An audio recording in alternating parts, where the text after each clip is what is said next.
Outsource कर्मचारियों की सेवा सुरक्षा को लेकर सख्त आदेश हुए जारी। तो साथियों, चैनल पर पहली बार आए हैं तो लगे हाथ सब्सक्राइब करें ताकि आपको नए नए अपडेट मिलते रहें। आपका स्वागत है।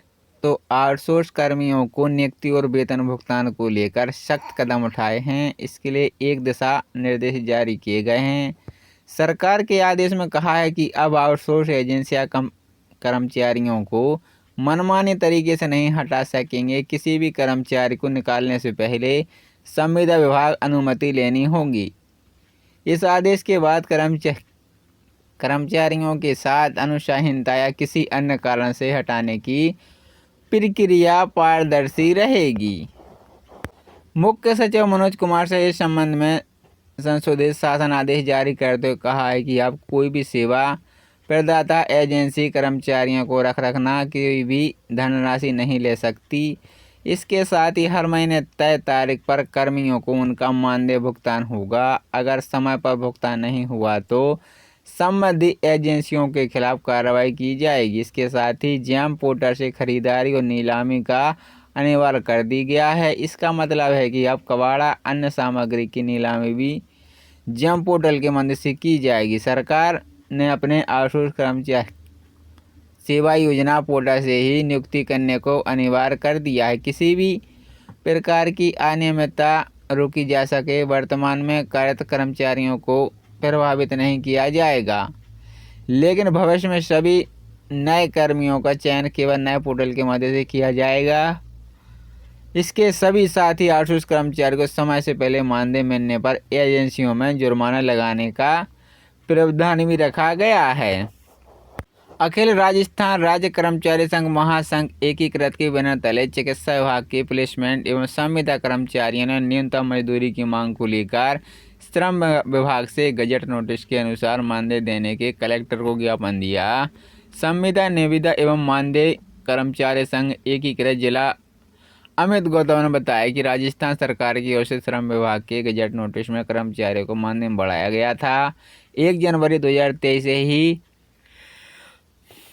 लागू किया गया था, जो अब किसी भी चिकित्सा विभाग के कर्मचारियों को नहीं मिल पा रहा है। यह सभी कर्मचारी राजस्थान सरकार की ओर से विभिन्न जानकारी योजनाओं में कार्यरत हैं। कोरोना काल में भी इस सभी कर्मचारी को सरकार के निर्देश के अनुसार कार्य किया गया। ज्ञापन देकर श्रम विभाग की ओर से नियम दरों में मानदेय देने की मांग की है। ज्ञापन देने वालों में जिला महामंत्री ऋतुराज सिंह, उत्कर्ष प्रधान प्रांतीय गिरिराज, आतिश वर्मा, नितेश रोज प्रांतीय, विजय वर्गीय, मोना आदि शामिल थे। नगर निकाय में स्वीकृत पदों की अलग भर्ती, 800 संविदा दैनिक वेतन कर्मी हटाए जाएंगे। शहरी विकास विभाग से इस पर कार्रवाई शुरू कर दी है। शासन ने 1 सप्ताह में इसकी रिपोर्ट मांगी है। सचिव शहरी विकास नीतीश झा की ओर से जारी आदेश के मुताबिक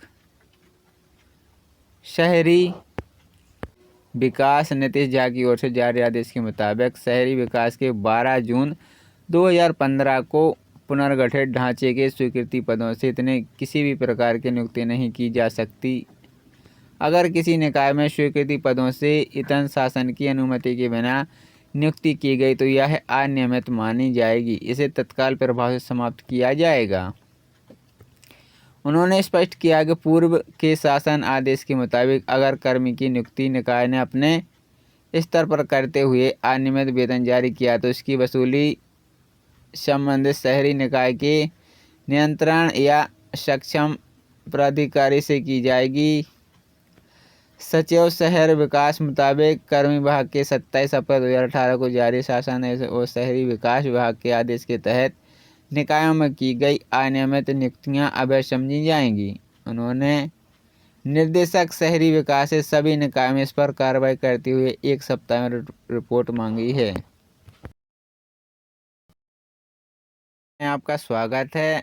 तो आउटसोर्स कर्मियों को नियुक्ति और वेतन भुगतान को लेकर सख्त कदम उठाए हैं। इसके लिए एक दिशा निर्देश जारी किए गए हैं। सरकार के आदेश में कहा है कि अब आउटसोर्स एजेंसियां कर्मचारियों को मनमाने तरीके से नहीं हटा सकेंगे। किसी भी कर्मचारी को निकालने से पहले संविदा विभाग अनुमति लेनी होगी।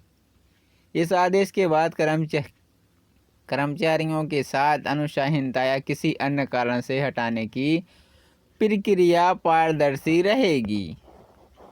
मुख्य सचिव मनोज कुमार से इस संबंध में संशोधित शासन आदेश जारी करते हुए कहा है कि अब कोई भी सेवा प्रदाता एजेंसी कर्मचारियों को रखना कोई भी धनराशि नहीं ले सकती।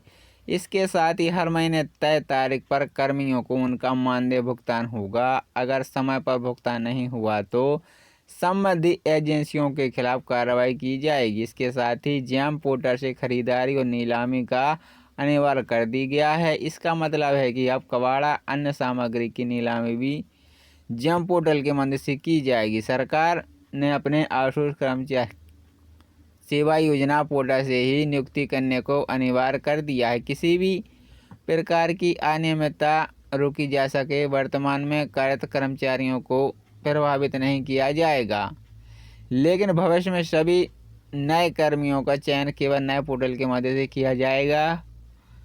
इसके सभी साथ ही आउटसोर्स कर्मचारी को समय से पहले मानदेय मिलने पर एजेंसियों में जुर्माना लगाने का प्रावधान भी रखा गया है।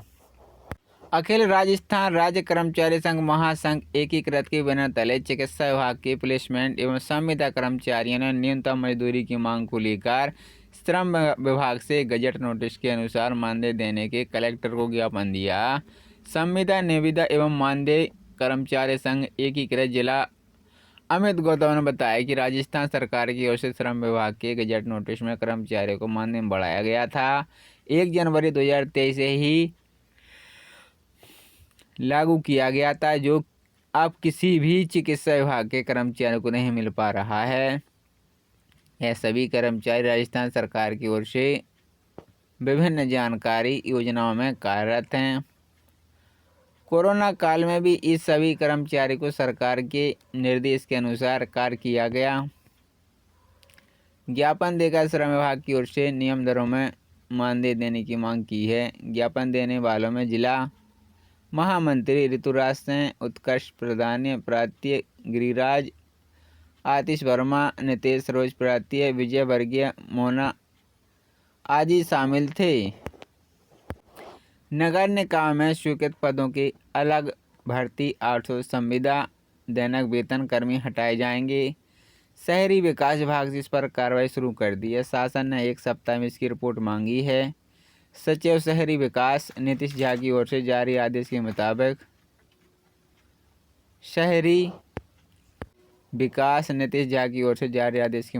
शहरी विकास के 12 जून 2015 को पुनर्गठित ढांचे के स्वीकृति पदों से इतने किसी भी प्रकार की नियुक्ति नहीं की जा सकती। अगर किसी निकाय में स्वीकृति पदों से इतन शासन की अनुमति के बिना नियुक्ति की गई तो यह अनियमित मानी जाएगी। इसे तत्काल प्रभाव से समाप्त किया जाएगा। उन्होंने स्पष्ट किया कि पूर्व के शासन आदेश के मुताबिक अगर कर्मी की नियुक्ति निकाय ने अपने स्तर पर करते हुए अनियमित वेतन जारी किया तो इसकी वसूली संबंधित शहरी निकाय के नियंत्रण या सक्षम प्राधिकारी से की जाएगी। सचिव शहर विकास मुताबिक कर्मी विभाग के 27 अप्रैल 2018 को जारी शासन और शहरी विकास विभाग के आदेश के तहत निकायों में की गई अनियमित नियुक्तियां अवैध समझी जाएंगी। उन्होंने निर्देशक शहरी विकास से सभी निकायों में इस पर कार्रवाई करते हुए 1 सप्ताह में रिपोर्ट मांगी है।